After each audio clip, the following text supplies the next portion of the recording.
وأشهد أن لا إله إلا الله وحده لا شريك له وأشهد أن محمدا عبده ورسوله يا أيها الذين آمنوا اتقوا الله حق تقاته ولا تموتن إلا وأنتم مسلمون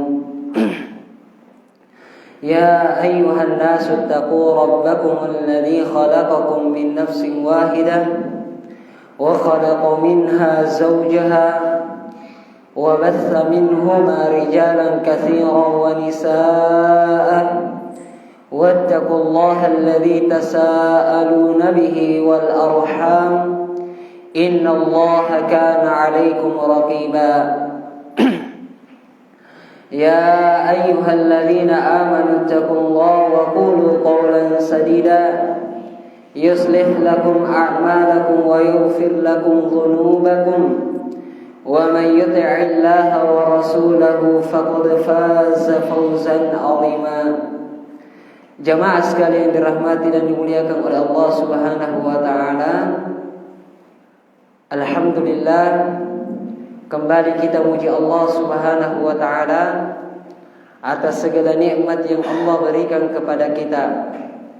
Sehingga pada kesempatan yang berbahagia ini Allah masih memudahkan kita untuk hadir bersama-sama di tempat yang insyaallah diberkahi dan dimuliakan ini, tidak lain dan tidak bukan untuk melanjutkan kembali pelajaran kita yang berkaitan dengan fikih ibadah.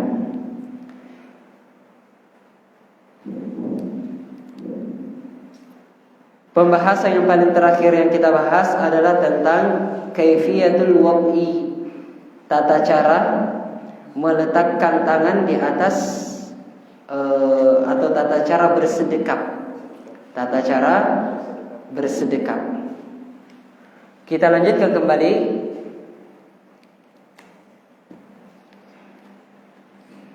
Kata penulis kitab,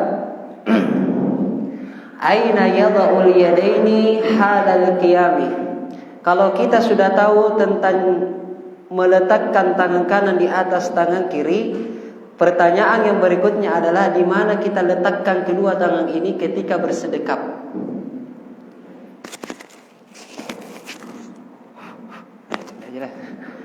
Jadi di mana kita letakkan? Di sini kah? Di sini kah? Di sini kah? Atau di sini? Nah, ini yang akan kita bahas.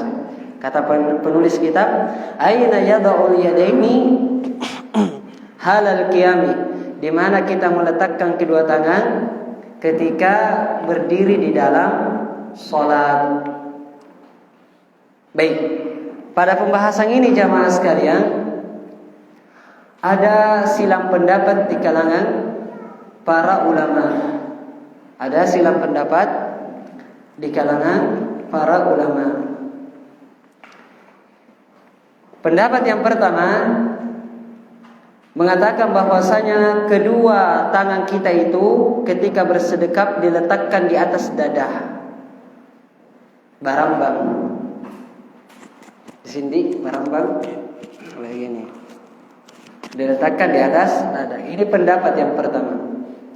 Sebagaimana dalam haditsnya Qubaisah dari bapaknya, kata beliau, ra'aitu Rasulullah sallallahu alaihi wasallam yansarifu an yaminihi wa an yasarihi wa ra'aituhu yada'u yadahu ala sadrihi. Hadits ini diriwayatkan oleh Imam Ahmad. Kata beliau, saya melihat Nabi sallallahu alaihi wasallam itu mengakhiri salatnya dengan apa? Ke kanan dan ke kiri, artinya salam, gitu ya. Kemudian aku juga melihat Nabi sallallahu alaihi wasallam meletakkan kedua tangannya di atas dada. Di atas dadanya. Baik. Dan juga dari Tawus kata beliau, kana Rasulullah sallallahu alaihi wasallam yada'u yadahu al-yumna ala yadihi al-yusra. Dahulu Nabi sallallahu alaihi wasallam meletakkan kedua tangan kanannya di atas tangan kirinya. Thumma yushaddahuma ala sadrihi wa huwa fi shalah. Kemudian Nabi menguatkannya di atas dadahnya. Barang di dalam salat.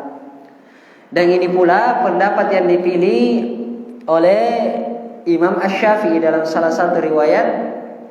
Nah, dan juga ini adalah pendapat yang dipilih oleh Al-Imam Asy-Syaukani rahimahullahu ta'ala. Ini pendapat yang pertama.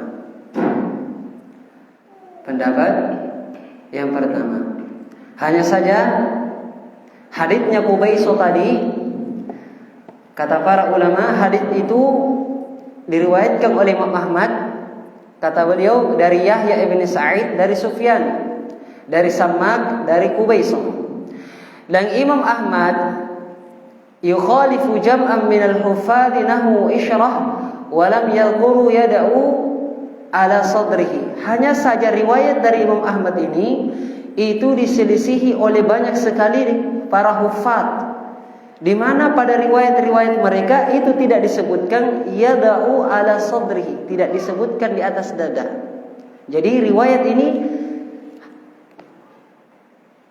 itu riwayat yang syadz atau syadzah, riwayat yang syadz, artinya menyelisihi riwayat yang lebih kuat, menyelisihi riwayat yang lebih kuat, karena menyelisihi 10 rawi yang lain. Cuma riwayat ini yang mengatakan dia melihat Nabi SAW meletakkan tangan kanannya di atas, tangan kirinya di mana? Di dada. Cuma riwayat ini menyelisihi 10 rawi yang lainnya, sehingga dikatakan ini adalah riwayat yang syadzah, menyelisihi riwayat yang lebih utama atau rawi yang lebih kuat. Kemudian tadi dari Tawus itu sanadnya juga mursal, terputus. Sanadnya terputus, sehingga tidak sahih juga dari Nabi sallallahu alaihi wasallam. Baik. Pendapat yang kedua mengatakan anna maudhi al-yadaini tahta sadri fawqa surrah. Tempat untuk meletakkan kedua tangan itu di bawah dada, runganai barang banget tapi ratenganna pucciga. Berarti dada tadi di sini lebih sedikit lagi di bawah di sini. Ya, di atasnya pusar, pucita di atasnya. Tapi di bawah dada. Nah, ini juga adalah salah satu riwayat dari dari mazhab Malik, dari mazhab Asy-Syafi'i dan juga Imam Ahmad. Dari Imam Ahmad. Dalilnya adalah sebagaimana yang diriwayatkan oleh Ghazwan Ibn Jarir At-Tabbi dari bapaknya, kata beliau, "Ra'aitu Aliyan radhiyallahu anhu yamsaku syamalahu bi yaminihi ala razmi fawqa surrah." Aku melihat Ali radhiyallahu taala anhu, beliau memegang tangan kirinya, menggunakan tangan kanannya pas di sini, pergelangan itu di atas pusarnya. Itu di atas pusarnya. Nah, ini pendapat yang kedua. Hanya saja dalil ini juga banyak dilemahkan oleh para ulama. Pendapat yang ketiga, kata penulis kitab, anna mahallahu ma tahta surrah. Tempat kedua tangan itu di bawah pusar. Lebih turun lagi. Di bawah pusar, runganna puccika. Dan ini adalah pendapat yang masyhur dari mazhab Imam Ahmad. Dari mazhab Imam Ahmad rahimahullahu ta'ala, sebagaimana dikatakan oleh Imam Al-Mardawi. Makanya Syekh Shalih Al-Fauzan itu kalau kita lihat dia salatnya gimana? Tangannya di bawah pusar. Karena itu pendapat yang mu'tamad dalam mazhabnya Imam Ahmad. Dan ini juga adalah pendapat dari Ishaq. Dalilnya juga dari Ali radhiyallahu taala anhu. Bahwasanya Ali radhiyallahu taala anhu beliau mengatakan, "Inna minas sunnati fis sholati", sesungguhnya bagian dari sunnah dalam salat adalah meletakkan tangan itu di bawah pusar. Tetapi hadits ini dhaif, dilemahkan oleh para ulama. Dilemahkan oleh para ulama. Sehingga tersisa pendapat yang keempat. Pendapat Yang keempat, kata para ulama, annal musalli mukhayyarun bi ayyada'ahuma fawqa as-surrati aw tahtaha aw 'alaiha.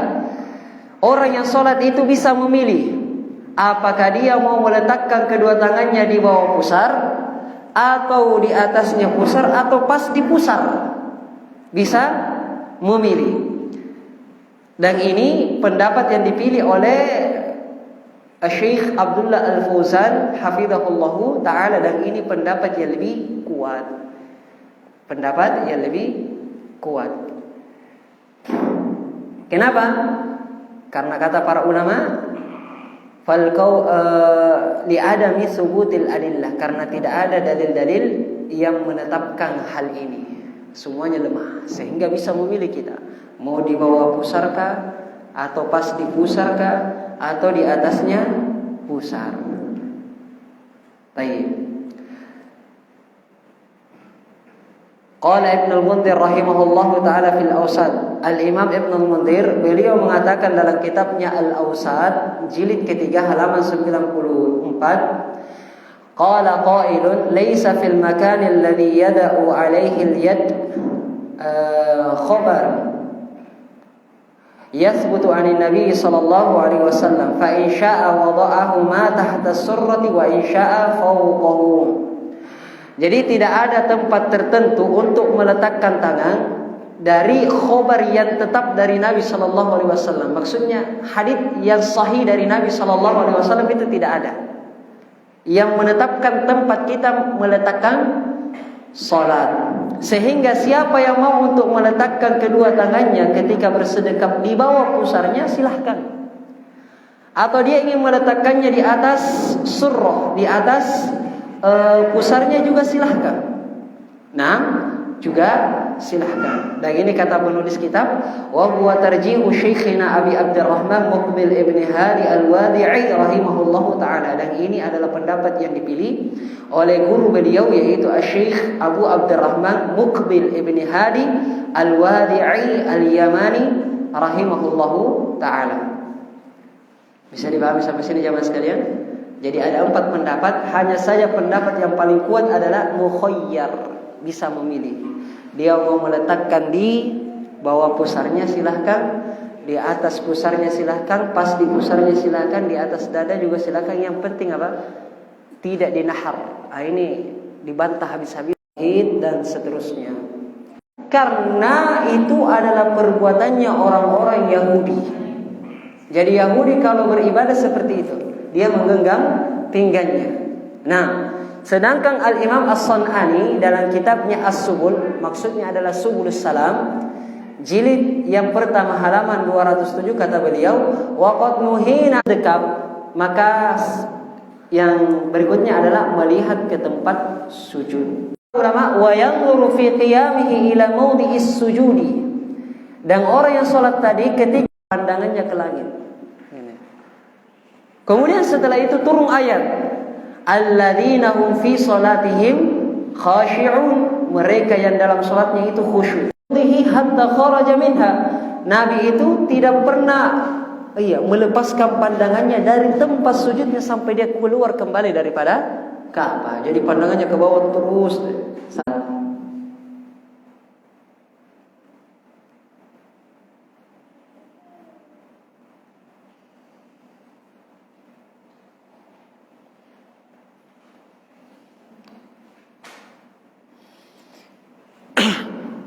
Baik. Sebagian ulama yang lainnya beliau membedakan, atau sebagian ulama yang lainnya mereka membedakan antara imam dengan orang yang sholat sendirian dengan makmum. Jadi kalau imam sudah jelas pandangannya ke tempat sujud, begitu pula makmum. Begitu pula makmum. Nah, sekarang persoalannya Jadi imam dengan orang yang sholat sendirian pandangannya kemana? Ke tempat sujud. Nah, sekarang bagaimana dengan makmum? Nah, di sini ada sebagian ulama membedakan. Kata mereka, innal ma'muma yanzuru ila imamihi liyatahaqqaqa min mutaba'atihi. Adapun makmum itu dia melihat ke arah imam. Jadi pandangannya kemana? Ke depan. Supaya apa?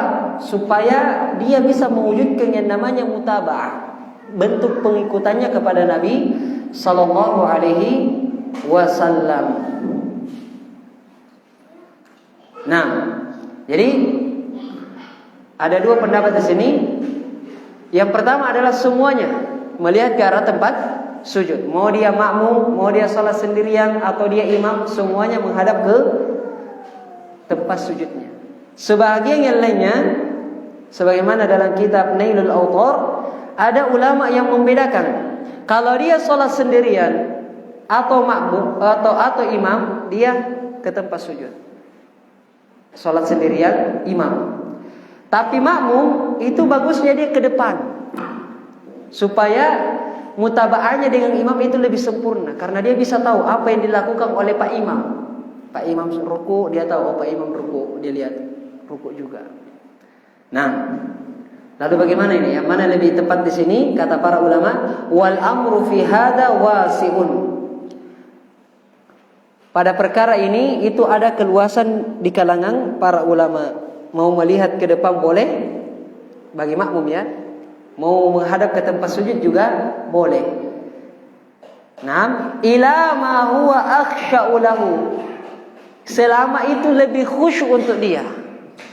Kalau misalnya dia lihat ke bawah, ternyata sajadahnya ada gambar-gambar ya. Jika biasa gitu di masjid-masjid itu biasanya ada gambar. Kadang semakin kita lihat semakin menyerupai apa yang ada di kepala kita. Kadang berbentuk hewan kah, kadang berbentuk kendaraan kah, kan begitu. Nah, kalau yang begitu berarti lihat kemana? Ke depan, lebih khusyuk bagi kita.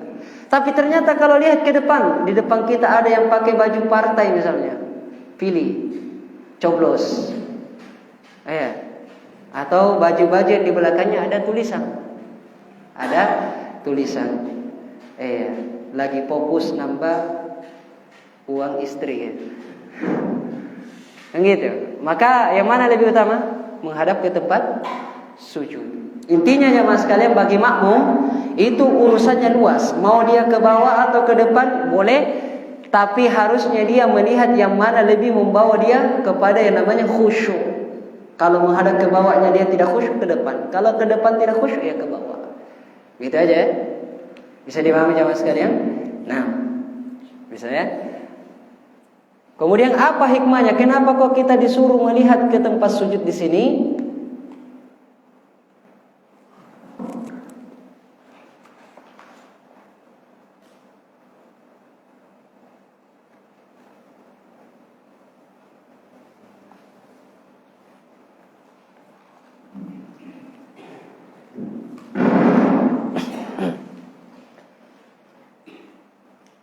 Baik, ternyata disebutkan khilafnya lebih lengkap di buku ini. Kata penulis kitab, qad ikhtalafa al-ulama'u fil jihati allati yanbaghi lil musalli an yatawajjaha nadharahu ilaiha.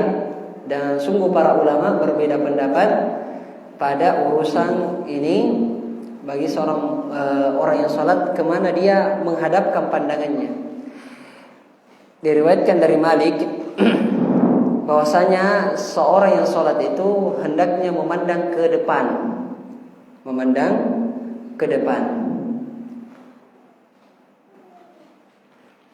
Nah, kemudian dalam riwayatnya Asy-Syafi'i dan juga orang-orang Kufi, dan ini juga yang pendapat mu'tamadnya dalam mazhab Hanafiyah, bahwasanya disunnahkan untuk orang yang salat itu melihat ke tempat sujudnya, baik itu imam, munfarid ataupun makmum. Kenapa? Aqrabu ilal khusyuk, karena itu lebih mendekatkan kepada khusyuk. Baik, sama ya seperti apa yang bilang saya katakan tadi, menoleh kanan dan kiri di dalam sholat. Kata pendapat itu jangan menoleh, karena Allah, kata Nabi, ikhtilasun yaktalisuhu syaitanu min salatil abdi. Kalau kita menoleh jamaah sekalian, sesungguhnya itu adalah curian yang dicuri oleh syaitan dari solatnya seorang hamba. Menoleh. Kalau kita menoleh, itu adalah curian daripada syaitan. Baik, sehingga tidak boleh untuk menoleh ke kanan dan, mengerti? Nggak pernah isyarat? Iya. Jadi wajah menoleh dengan wajahnya. Ini pernah kejadian waktu kita di Solo ini, subhanallah penting sekali ini. Oh, ada orang istilahnya bahasa kita tinanagan nasi literi. Entah mas sambayan mungkul orang soalnya kita sampai itu rada-rada waspada ya. Nah, tayyib, kembali ke pembahasan. Hukmul iltifati fi shalah, hukum menoleh di dalam salat. Kata para ulama, qala al-hafidhu fil fathi, Imam al-Hafidh, maksudnya adalah Al-Hafidh Ibnu Hajar, beliau mengatakan dalam Al-Fathu, yaitu Fathul Bari, jilid kedua halaman 272. Nah, di bawah babnya Al-Imam Al-Bukhari, di mana Imam Al-Bukhari meletakkan bab yang namanya Babul Iltifati fi shalah, bab tentang menoleh di dalam salat. Kata Al-Hafidh ketika mensyarah hadits itu, lam yubayyinil muallif rahimahullah taala hukmahu.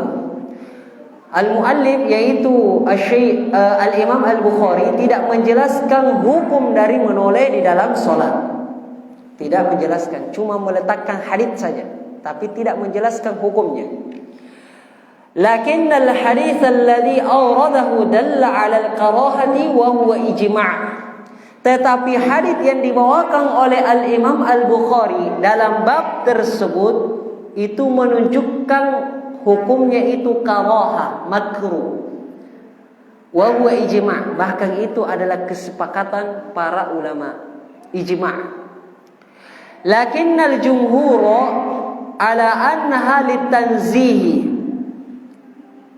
Akan tetapi jumhur ulama membawa hukum tersebut kepada tanzih, makruh, tapi dia makruh tanzih. Nah, ini perhatikan para jamaah sekalian.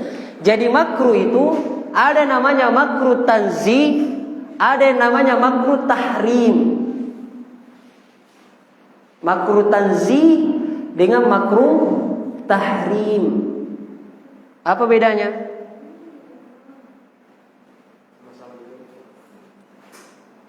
Hah? Dibenci. Bedanya apa?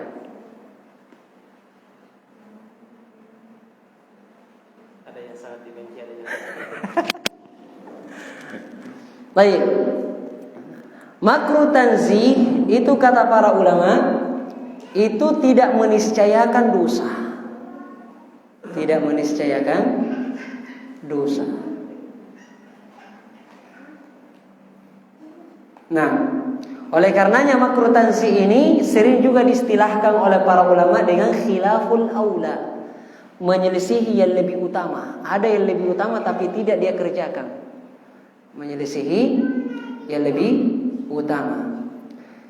Sedangkan makruh tahrim itu dia makruh yang melazimkan adanya dosa, sehingga makruh itu bisa bermakna haram jamaah sekalian. Makanya kalau nanti sudah bisa baca kitab, hati-hati membaca kitabnya para ulama. Terkadang para ulama menggunakan istilah karoha atau makruh, tetapi yang diinginkan oleh para ulama itu haram. Gitu. Jadi ijma'nya di sini karoha, maksudnya dia karohatut tahrim, haram. Tapi jumhur mereka mengatakan tanzih, makruhnya itu makruh yang menyelisih yang lebih utama. Makruh tanzih. Nah, sehingga Al-Mutawalli beliau mengatakan yuhramu illa lid-darurah, sehingga diharamkan kecuali ada darurat. Nah, seperti inilah kejadian yang baru-baru terjadi Syekh Ali Al-Hudayfi. Ya, ketika sholat di belakang imam, dia menoleh, lihat ke ada gak yang bisa meluruskan imamnya di depan itu. Pernah dengar videonya baru-baru itu? Nah ini. Jadi diharamkan selama itu tidak darurat. Tapi kalau ada darurat di situ menjadi tanzih, makruh. Makruh ya tanzih. Bisa dipahami jemaah? Nanti insyaallah lewat. Baik. Wa dhahaba Ibnu Hazm rahimahullahu taala fil Muhalla raqmul mas'alati 300. Baik, Imam Ibnu Hazm rahimahullahu taala dalam kitabnya Al-Muhalla nomor permasalahan yang ke-300 wawahid ya, tambah 1. 301. Wa fihi ibahatul iltifat lin naib yanubu fis shalah. Faminal iltafat abathan li ghairi naibin batulat salatuhu li'annahu fi'lu ma lam yubah lahu. Kata Imam Ibnu Hazm, pada pembahasan ini ada kebolehan untuk menoleh bagi naib yang akan yang naib yang bertugas untuk menggantikan imam di dalam sholat. Ya. Tetapi kalau dia menoleh abasan, menolehnya sia-sia. Ya, menolehnya sia-sia. Misalnya sholat di bagian sini ada yang kentut misalnya, bagian sini. Wah, abasan. Menolehnya bukan ada kepentingan, maka kata Ibnu Hazm, batulat sholatuhu, sholatnya batal. Karena dia melakukan sesuatu yang tidak dibolehkan untuk dia. Ini pendapatnya Imam Ibnu Hazm, menoleh tanpa ada uzur, tanpa ada kebutuhan.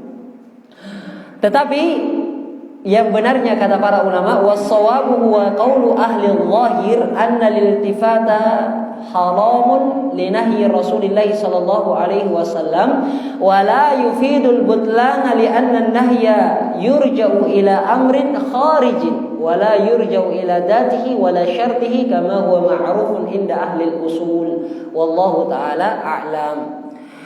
Pendapat yang benar pada persoalan ini adalah pendapatnya ahlu zahir, bahwasanya menoleh di dalam salat itu haram. Itu haram. Tadi ijma' ya. Karoha yang bermakna haram. Tapi meskipun itu haram jamaah sekalian, tidak sampai membatalkan salat. Jadi kalau ada orang yang menoleh kemudian lupa, ternyata tena kuleto saile, bagaimana ini, saya batalkan salat saya atau saya teruskan? Maka jawabannya dia teruskan, karena dia tidak batal sholatnya, tapi dia melakukan dosa karena melanggar keharaman, tapi tidak batal sholatnya. Kenapa tidak batal sholatnya? Karena larangan ini itu adalah permasalahan di luar sholat, tidak langsung kepada zat sholat itu, tidak juga syarat sholat. Karena syarat sholat tidak boleh menoleh, gitu kan? Sehingga kata para ulama, sholatnya tidak batal, hanya saja dia terjatuh pada keharaman. Jelas? Jelas jamaah? Oh jamaah. Gitu ya. Jadi hukum menoleh dalam sholat tidak boleh haram, tapi tidak sampai membatalkan sholat. Nah, dan kalau ada darurat itu dibolehkan. Kembali ke makruh tanzih.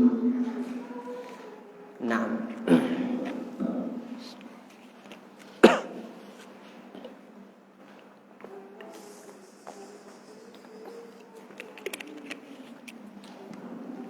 ini menoleh dengan wajah ya. Bagaimana dengan mata? Nah itu beda lagi. Kalau ada kebutuhan dibolehkan. Misalnya ada yang bawa anak, dia melirik saja dengan matanya, gitu ya. Ini bukan membasahi, tapi ini dengan wajah, menoleh dengan wajah. Insyaallah nanti kita bahas yang mata mungkin. Qadarullah masyaallah, ini persiapannya kurang ini. Ya begitulah kalau orang sok sibuk ya. Baik, pembahasan berikutnya yang disebutkan oleh para ulama adalah raf'ul basari ila sama, mengangkat pandangan ke langit. Jadi salatnya mengangkat ke langit. Ja'a an Anas radhiyallahu taala anhu inda al-Bukhari rahimahullahu taala. Ada riwayat yang datang dari Anas yang diriwayatkan oleh Imam Al-Bukhari nomor 750. Nah, Imam Anas mengatakan qala an-nabiy sallallahu alaihi wasallam, Rasulullah sallallahu alaihi wasallam bersabda, "Ma bala aqwamu yarfa'una absarahum ila as-sama'i fi salatihim." Apa urusannya suatu kaum di mana kaum itu mengangkat pandangannya, mata-mata mereka ke langit dalam salat mereka. Kemudian Rasulullah menegaskan, la yantahunna an dzalika, hendaklah mereka untuk meninggalkan hal itu. Tidak boleh dia melakukan hal itu, atau pandangan mereka tidak akan kembali. Pandangan mereka tidak akan kembali. Ini larangan dari Nabi sallallahu alaihi wasallam. Wa fi riwayatin li Abi Dawud rahimahullahu taala. Dalam riwayat yang lainnya dari Abu Dawud nomor 912 diriwayatkan dari Jabir ibn Samurah radhiyallahu taala anhu, kata beliau, dakhala Rasulullah sallallahu alaihi wasallam al-masjidah. Nabi sallallahu alaihi wasallam masuk masjid. Fara'a fihi nasan yusalluna rafi absarihim ila sama. Kemudian Nabi sallallahu alaihi wasallam ketika masuk masjid itu melihat orang yang sholat, tapi mereka itu mengangkat pandangannya ke langit. Mengangkat pandangannya ke langit.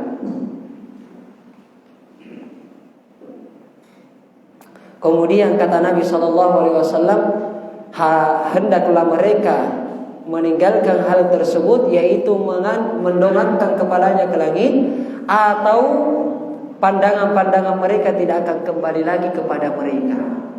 Nah, ini ancaman dari Nabi sallallahu alaihi wasallam.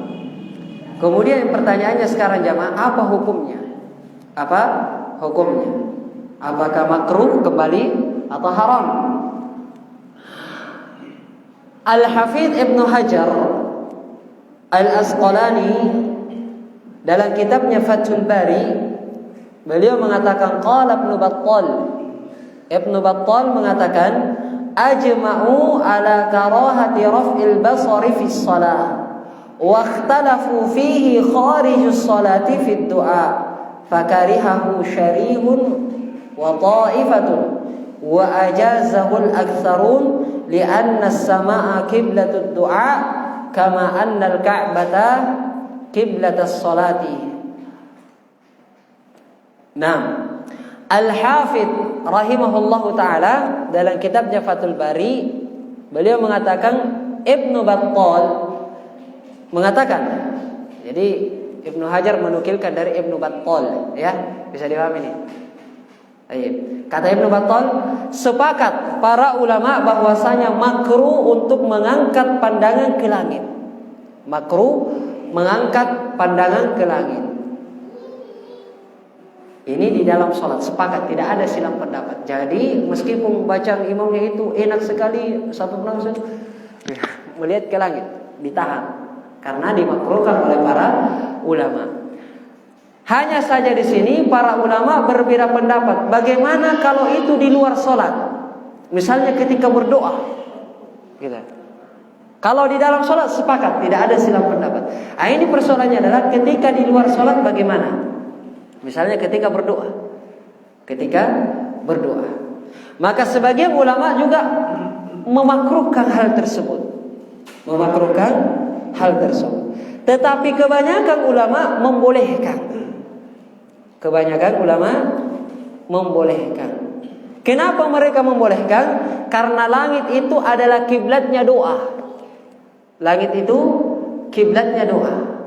Sebagaimana Ka'bah kiblatnya sholat. Sehingga kita menghadap ke Ka'bah kalau sholat. Sedangkan doa itu, langit itu kiblatnya. Sehingga terkadang kalau kita berdoa itu biasanya angkat kepala gitu, ke langit. Karena kiblatnya doa memang begitu. Makanya tangan itu kalau berdoa kan kemana? Ada yang berdoa gini? Atau begini? Ini pasti begini. Anak kecil juga tahu begini. Ya, makanya dikatakan langit itu adalah kiblatnya doa. Baik. Sehingga kata Qadhi Iyad rahimahullahu taala, beliau mengatakan rafa al-basara ila as-sama fi as-salati fihi naw'un i'radun 'anil qiblati wa khurujun an hay'ati as-salat wa huwa as-shawab. Mengangkat pandangan ke langit di dalam salatnya itu adalah jenis